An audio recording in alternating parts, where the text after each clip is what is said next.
अस्सलाम वालेकुम students, welcome to Abet academy. आज हम केमिस्ट्री का न्यू लेक्चर स्टार्ट करेंगे। प्रीवियस लेक्चर में हमने डिस्कशन की थी शेल्स के बारे में कि हमारे पास कौन कौन से शेल्स होते हैं और इलेक्ट्रॉनिक कॉन्फ़िगरेशन के बारे में कि उनमें इलेक्ट्रॉन की फिलिंग किस तरह होती है। आज हम डिस्कस करेंगे आइसोटोप से रिलेटेड। पहले हम प्रॉपर डिस्कशन करेंगे कि आइसोटोप्स क्या होता है, फिर उसके बाद हम वन बाय वन जो एटम्स या एलिमेंट्स आइसोटोप की फॉर्म में एग्जिस्ट करते हैं उनकी डिस्कशन की तरफ जाएंगे। तो आइसोटोप्स क्या है? एटम ऑफ सेम एलिमेंट्स जिनका सेम एटॉमिक नंबर हो बट डिफरेंट मास नंबर हो। एटॉमिक नंबर हमारे पास किससे बनता है? नंबर ऑफ प्रोटॉन या नंबर ऑफ इलेक्ट्रॉन। हम पहले ये चीजें डिस्कस कर चुके हैं। जबकि मास नंबर हमारे पास क्या होता है? सेंटर में हमारे पास प्रोटॉन और न्यूट्रॉन प्रेजेंट होते हैं। जब उन दोनों को हम सम अप कर देते हैं तो वो हमारे पास आ जाता है मास नंबर। सो आइसोटोप्स हमारे पास कब बनते हैं? जब डिफरेंस इन मास नंबर होता है। तो वो मास नंबर में डिफरेंस किसकी वजह से आता है? नंबर ऑफ न्यूट्रॉन्स की वजह से। तो आइसोटोप्स की प्रॉपर डेफिनेशन हमारे पास क्या आ जाएगी? Atoms of same elements having same number of proton और electron but different number of neutron.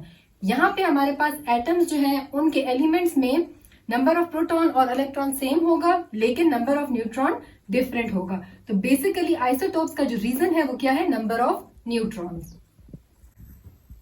अब हम आ जाते हैं एग्जांपल्स ऑफ आइसोटोप्स पे। सबसे पहले हम जो एग्जांपल लेंगे वो हम लेंगे आइसोटोप्स ऑफ हाइड्रोजन। हाइड्रोजन हमारे पास 3 आइसोटोप्स की फॉर्म में एग्जिस्ट करता है, जो कि हमने गिवन नेम को हमने इसको कैसे दिया है?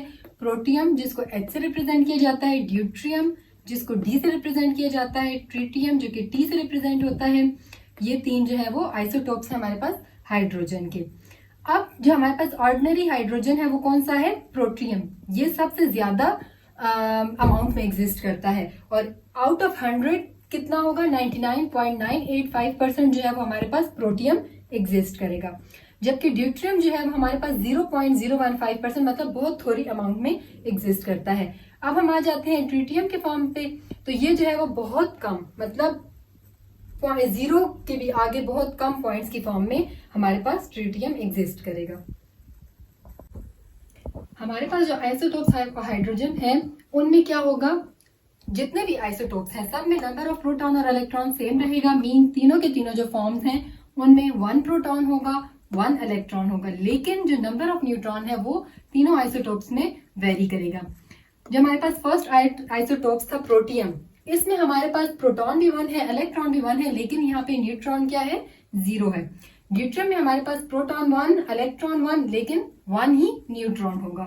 थर्ड है ट्रिटियम, यहाँ पे 1 प्रोटॉन 1 इलेक्ट्रॉन लेकिन 2 न्यूट्रॉन होंगे।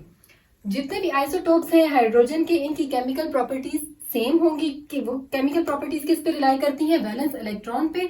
तो यहाँ पे केमिकल प्रॉपर्टीज सेम होंगी, लेकिन फिजिकल प्रॉपर्टी जैसे हमारे पास आ जाता है melting point, boiling point, density, ये जो है हमारे पास तीनों आइसोटोप्स की डिफरेंट होगी। अब हम आ जाते हैं एक टेबल की तरफ जिसमें आइसोटोप्स, उनके सिंबल, उनमें नंबर ऑफ इलेक्ट्रॉन्स और परसेंटेजेस को डिस्कस किया गया है। सबसे पहले है प्रोटियम। इसका जो सिंबॉलिक रिप्रेजेंटेशन है वो कुछ इस तरह से होगी। H होगा, ऊपर मास नंबर, नीचे एटॉमिक नंबर। फिर इसमें नंबर ऑफ न्यूट्रॉन्स हमारे पास कितने हैं? 0, और इसकी अबंडेंस कितनी है? 99.985% ये एग्जिस्ट करता है। सेकंड पे है ड्यूट्रियम जिसको H21, 2 जो है मास नंबर, 1 जो है वो एटॉमिक नंबर या फिर इसको D से रिप्रेजेंट किया जाता है। इसमें नंबर ऑफ न्यूट्रॉन्स कितने होंगे? 1, और इसकी एग्जिस्टेंस कितनी है? 0.015%। थर्ड हमारे पास है ट्रिटियम जिसको रिप्रेजेंट किया जाएगा H31, 3 जो है मास नंबर, 1 जो है वो एटॉमिक नंबर। इधर नंबर ऑफ न्यूट्रॉन होंगे हमारे पास 2, और ये जो है बहुत कम एग्जिस्ट करेगा। अब हम प्रोटियम और ड्यूट्रियम की फिजिकल प्रॉपर्टीज का थोड़ा सा कंपैरिजन कर लेते हैं। सबसे पहली प्रॉपर्टी जो है वो मॉलिक्यूलर मास, जो कि हम मेजर करेंगे एटॉमिक मास यूनिट में। तो प्रोटियम का है 18.02 जबकि ड्यूट्रियम का है 20.03। डेंसिटी अगर हम कैलकुलेट करें डिग्रीज में तो हमारे पास प्रोटियम की है 1 जबकि ड्यूट्रियम की 1.105। मेल्टिंग पॉइंट प्रोटियम का जो है वो 0 है जबकि मेल्टिंग पॉइंट ड्यूट्रियम का कितना है? 3.82 डिग्री सेंटीग्रेड। बॉइलिंग पॉइंट हमारे पास प्रोटियम यानी नॉर्मल जो वाटर है, ऑर्डिनरी वाटर, उसका है 100 डिग्री सेंटीग्रेड, लेकिन ड्यूट्रियम का थोड़ा सा हाइयर है और है 101.42। अब हम आ जाते हैं आइसोटोप्स की सेकंड टाइप पे, आइसोटोप्स ऑफ कार्बन। अब हम कार्बन के आइसोटोप्स को डिस्कस करेंगे। बेसिक डेफिनेशन में जैसे हमने कहा कि आइसोटोप बेसिकली क्या है, डिफरेंस इन एटॉमिक मासेस, मतलब एटॉमिक नंबर सेम होगा लेकिन एटॉमिक मास डिफरेंट होगा। तो कार्बन का जो एटॉमिक मास है वो हमारे पास है 6। कार्बन जो है वो ग्रुप 4 का फर्स्ट मेंबर है और कार्बन के हमारे पास 3 आइसोटोप्स हैं जिनको नेम किया जाता है कार्बन 12, कार्बन 13 एंड कार्बन 14। इनको सिंबॉलिकली किस तरह रिप्रेजेंट किया जाता है, सी जो है वो कार्बन को रिप्रेजेंट कर रहा है, ऊपर एटॉमिक मास और नीचे एटॉमिक नंबर। अब आप देखें तो इन तीनों टाइप्स में एटॉमिक मास 6 6 6 लेकिन एटॉमिक नंबर जो है वो 666 है। डिफरेंस किस में आ रहा है, एटॉमिक मास में। कार्बन 12 में जो मास नंबर है वो कितना है 12, कार्बन 13 में एटॉमिक मास कितना है 13 और कार्बन 14 में कितना है 14।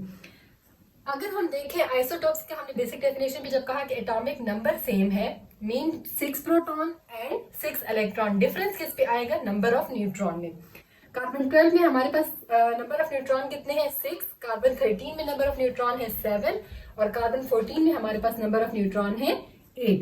अब इनको जब एटॉमिक मास हमारे पास किस तरह आता है, number of proton plus number of neutron को ऐड करो तो हमारे पास इस केस में 6 + 6 आ जाएगा 12, इस केस में 6 + 7 आ जाएगा 13 और कार्बन 14 के केस में 6 + 8 आ जाएगा 14। ये तो हो गई टाइप्स। अब अगर हम इनकी अबंडेंस की बात करें तो हमारे पास कार्बन 12 की अबंडेंस कितनी है 98.9%, जबकि कार्बन 13 हमारे पास रेयर है, मतलब बहुत कम अमाउंट में है, कितना है 1.109%। और अगर कार्बन 14 को देखा जाए तो वो तो बहुत ही कम 1 पार्ट्स पर ट्रिलियन में। ओके, आइसोटोप्स की थर्ड एग्जांपल हम करेंगे आइसोटोप्स ऑफ क्लोरीन की। क्लोरीन का जो एटॉमिक नंबर है वो हमारे पास आ जाता है 17। Chlorine is the second number of 7 group. Chlorine के जो आइसोटोप्स नेचर में एग्जिस्ट करते हैं वो दो हैं। Number 1 is chlorine 35, number 2 is chlorine 37। Number जो हमारे पास 35 क्लोरीन है वो कितने परसेंट एग्जिस्ट करता है 75.53%, और क्लोरीन 37 जो है वो हमारे पास 24.47% एग्जिस्ट करता है। सिंबॉलिकली हम इसको इस तरह रिप्रेजेंट करेंगे, ऊपर एटॉमिक मास नीचे एटॉमिक नंबर। अगर हम क्लोरीन 35 की बात करें तो यहाँ पे हमारे पास नंबर ऑफ प्रोटॉन आ जाते हैं 17, नंबर ऑफ इलेक्ट्रॉन आ जाते हैं 17, जबकि नंबर ऑफ न्यूट्रॉन हमारे पास यहाँ पे है 18। अगर हम बात करें क्लोरीन 37 की तो यहाँ पे हमारे पास नंबर ऑफ प्रोटॉन है 17, नंबर ऑफ इलेक्ट्रॉन है 17, लेकिन नंबर ऑफ न्यूट्रॉन जो है वो हमारे पास 20 है। तो आइसोटोप बेसिकली क्या है, नंबर ऑफ न्यूट्रॉन के डिफरेंस की वजह से एग्जिस्ट करता है। फोर्थ आइसोटोप की एग्जांपल हमारे पास है आइसोटोप ऑफ यूरेनियम। यूरेनियम का हमारे पास एटॉमिक नंबर है 92 और इसके 3 आइसोटोप्स हमारे पास नेचर में एग्जिस्ट करते हैं जिनको नेम किया जाता है यूरेनियम 234, यूरेनियम 235, यूरेनियम 238। अगर हम इनकी नेचुरल अबंडेंस की तरफ आए तो हमारे पास 234 जो है वो 0.05% एग्जिस्ट करता है, 235 0.75% एग्जिस्ट करता है और 238 हमारे पास 99.245% एग्जिस्ट करता है। इनको सिंबॉलिकली रिप्रेजेंटेशन हमारे पास इस तरह आ जाएगी कि 234 ऊपर 92 नीचे, 235 ऊपर 92 नीचे, 238 ऊपर और 92 नीचे। 92 यहाँ पे एटॉमिक नंबर को रिप्रेजेंट कर रहा है और ऊपर वाले जो डिजिट्स है वो हमारे पास एटॉमिक मास को रिप्रेजेंट कर रहे हैं। अगर हम नंबर ऑफ प्रोटॉन की बात करें इन तीनों आइसोटोप्स में तो वो कितना है 92 और नंबर ऑफ इलेक्ट्रॉन हमारे पास कितना है 92, यानी नंबर ऑफ प्रोटॉन या नंबर ऑफ इलेक्ट्रॉन हमारे पास जो है वो बनाते हैं एटॉमिक नंबर। तो यहाँ पे तीनों केसेस में एटॉमिक नंबर सेम है। डिफरेंस जो आ रहा है वो नंबर ऑफ न्यूट्रॉन की वजह से आ रहा है। 234 में नंबर ऑफ न्यूट्रॉन है 142, 235 में नंबर ऑफ इलेक्ट्रॉन है 143 और 238 में नंबर ऑफ इलेक्ट्रॉन है 146। तो ये हमारे पास नंबर ऑफ प्रोटॉन और न्यूट्रॉन मिल के बनाएंगे एटॉमिक मास। आइसोटोप्स को तो हमने डिस्कस कर लिया। अब हम थोड़ा सा आ जाते हैं यूजेस ऑफ आइसोटोप्स पे कि आइसोटोप्स का यूज क्या है, मतलब इसको इतना डिटेल से पढ़ने का फायदा क्या है, हम इसको कहाँ कहाँ पे यूज कर सकते हैं। तो बेसिकली आइसोटोप्स जो है वो केमिकल रिसर्च में, एग्रीकल्चरल रिसर्च में, मेडिकल रिसर्च में यूज होता है। फॉर एग्जाम्पल अगर हम मेडिकल रिसर्च की बात करें तो ये डायग्नोसिस के लिए यूज होता है, बहुत सारी डिजीजेस के ट्रीटमेंट के लिए यूज होता है। अगर हम आ जाए आयोडीन 131 पे तो ये जो थायराइड ग्लैंड का प्रॉब्लम है उसके क्योर के लिए यूज होता है। सेकेंडली हमारे पास आयोडीन 123 जो है वो ब्रेन इमेजिंग के लिए यूज होता है। हमारे पास ड्यूट्रियम या हैवी कार्बन जिसमें कार्बन 13 आ जाता है, हैवी नाइट्रोजन जिसमें नाइट्रोजन का 15 आइसोटोप आ जाता है, हैवी ऑक्सीजन के आइसोटोप्स में O18 का जो आइसोटोप है स्पेसिफिकली, और हैवी आयोडीन में हमारे पास आयोडीन 131 का जो आइसोटोप है ये as a tracer element use होता है बायोकेमिकल रिसर्च में, ताकि हमारे पास जो एलिमेंट का पाथ है उसको ट्रेस किया जा सके। फोर्थ हमारे पास है कोबाल्ट 60, जो कि यूज होता है ट्रीटमेंट ऑफ कैंसर के लिए प्लस डायग्नोसिस ऑफ ट्यूमर्स के लिए। अच्छा, सोडियम 24 जो है हमारे पास किस लिए उधर यूज होता है कि जो भी ब्लड सर्कुलेशन की प्रॉब्लम्स हैं उनको आइडेंटिफाई करने के लिए। कार्बन 14 जो है उसका यूज फोटोसिंथेसिस का जो प्रोसेस होता है प्लांट्स में, तो उसमें कार्बन का जो पाथ है उसको डिटरमिन करने के लिए कार्बन 14 हम यूज करते हैं। अच्छा, कैलिफोर्नियम 252 जो आइसोटोप है वो हमारे पास मॉइस्चर कंटेंट को मेजर करता है, सॉइल में जो मॉइस्चर कंटेंट होता है, क्योंकि जब रोड और बिल्डिंग कंस्ट्रक्शन होती है तो उसमें हमें सॉइल का जो लेवल मालूम करना होता है, उसके लिए कैलिफोर्नियम 252 यूज होता है। इसके अलावा और भी बहुत सारे यूजेस हैं आइसोटोप्स के, लेकिन यहाँ पे हमने सिर्फ थोड़े से डिस्कस किए हैं। यहाँ पे हमारा चैप्टर 2 जो है वो कंप्लीट होता है। इंशाल्लाह नेक्स्ट वीडियो में हम chapter number 3 periodic table and periodicity of properties को डिटेल में डिस्कस करेंगे। तब तक के लिए अल्लाह हाफिज।